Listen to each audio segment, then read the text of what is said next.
The Somali roundup has begun in Minnesota. Somalia, their country stinks. We're going to go the wrong way if we keep taking in garbage.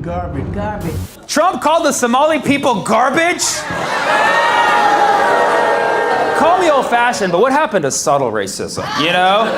The good old days of dog whistling. Trump said, their country's no good, their country stinks, and I disagree. I think Minneapolis is awesome, okay? And Trump's just sitting there, he's just sitting there at his desk, he'd be like, all these Somalis, they just complain. All they do is complain. They don't do their job, they just complain. They're complaining all day, not doing their job. I don't want to work right now. Don't come, they just complain. They're not doing their job. No more questions. They're not doing their job. They just complain. It's like, what are you doing right now, motherfucker? You're complaining and not doing your job. A little bit of history, the majority of the Somali immigrants came here during the Civil War in the 90s, okay? Why did they come here? Because there was a horrible civil war going on that the CIA claims it didn't start, right? But the CIA definitely took responsibility for making it worse. They were funding warlords to try and overthrow the government and stir up more chaos than there already was, which led there to be more people who needed to leave. And so the United States government said, fine, we'll take you in. We don't want anything in return. Yeah, right, okay? Because whenever we take in refugees from other countries, we always get something in return. And so what do you have now? You have military bases in Somalia. There are now 500 to 700 American troops in Somalia. Why would you be there if it's a garbage country? No, it's because you want a foothold of imperialism in Africa. Somalia is worth gold to you. And you're telling us there's nothing in Somalia? That's garbage, okay? That's garbage, okay? Also, don't call people from Minneapolis garbage, okay? That is offensive, all right? That is offensive. We all know Minneapolis recycles and composts as well, okay? We sort our waste. So sort your thoughts before you open your f***ing mouth. And now you got people all across the internet saying, what do Somali Americans do for America? What do they do for America? It's like, have you heard of Somali food? Have you heard of Somali food? It's some of the best food you'll ever have, okay? And guess what? It's better than Denny's. What do Somali people do? They're in Congress, bruh. They're in Congress. They work jobs all across America, but mostly in Minneapolis, okay?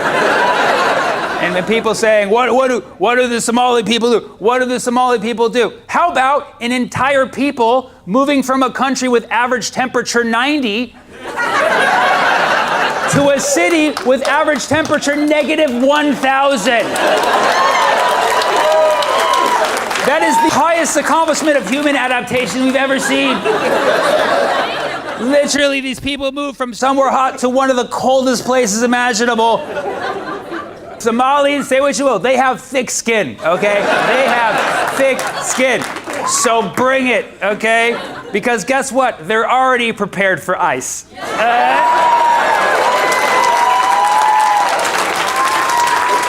was that? What'd you say? The promised land. Minnesota is the promised land for Somali people. Yeah.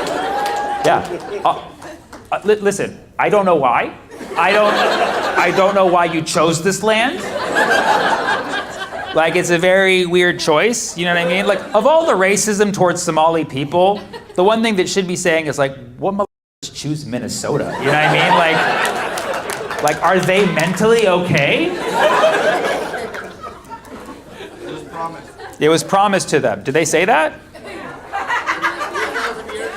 2,000 years ago, 3,000. Listen, I'll tell you what. If Minnesota's promised to anybody, you don't need it. That's a promise. That's a promise where you're just like, nah, I'm good. A forgotten promise. A forgotten promise. That's a promise you forget about. That's a forgotten promise. There is a story that came out last week that Kash Patel, the day after Charlie Kirk was killed, he flew to Utah and refused to disembark from the plane because he didn't have his FBI jacket. Apparently he left it in Valhalla. He was being like a princess. He's like, I'm not leaving without my FBI jacket. And they're like, we can't find one. He's like, why can't you find one? There's gotta be an FBI jacket. Because you're a medium and nobody here is a medium. I'm sorry. So apparently there's no medium-sized FBI in Utah. Like, that's what we learned about the situation. But he literally made them wait like for hours before he got, because they couldn't find one. And our tax dollars pay for those planes. So like this whole, episode was funded by us.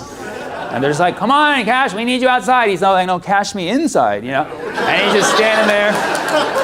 It's so weird that you like that one and not all the other shit that I've been doing today. You guys are a weird, fucked up bunch, aren't you? Cash Me Inside was the one you liked? Jesus Christ. Is this what happens when you make a show at 6 p.m.? Is it like people just like, workday, still inside brain. Scroll. Cash me inside. How about that? Cash me inside. Would not have expected you guys to be a cash me outside crowd. Pete Hegseth about to be charged for war crimes. Yeah. Who would have thought a Fox News host is not the best for high-level military strategy?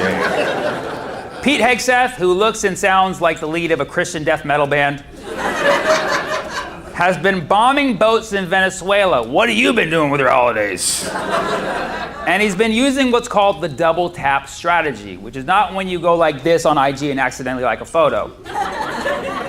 It's when you bomb a site and then you bomb it again, okay? And, which I've done this at many comedy clubs, obviously, but apparently it's frowned upon, it's a war crime, and Pete loves it, okay? He loves the double tap. This sicko probably does the triple tap, or as he calls it, a three-peat.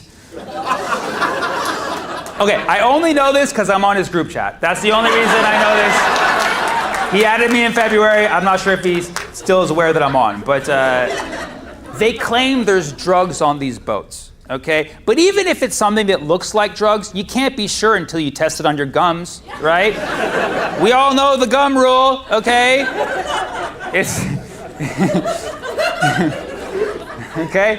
If there's not drugs on those boats, this is a war crime, okay? And if there are drugs on those boats, still a war crime.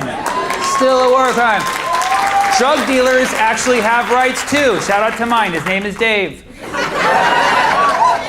Hopefully that you hook it up after this, Dave. Killing drug dealers without a fair trial is not only a war crime, but it's also a vibe kill, okay?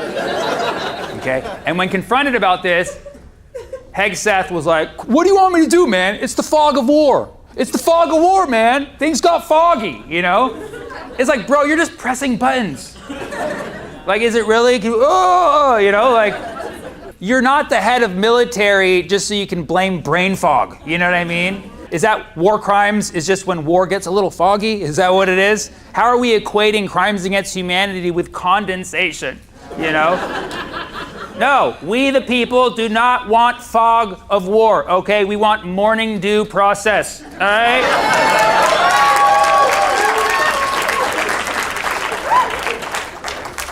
But yeah, I mean, I'm not I'm not a military general, okay? But like, if you're gonna bomb the boats, which you shouldn't be doing in the first place, bomb the cargo and then pull them up out of the water for trial, okay? But obviously, Pete has shown us that he's weird about doing pull-ups.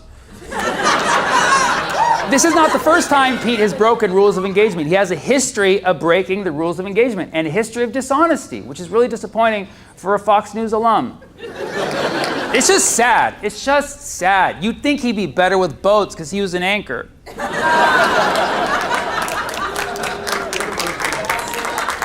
Hegseth is from Minneapolis.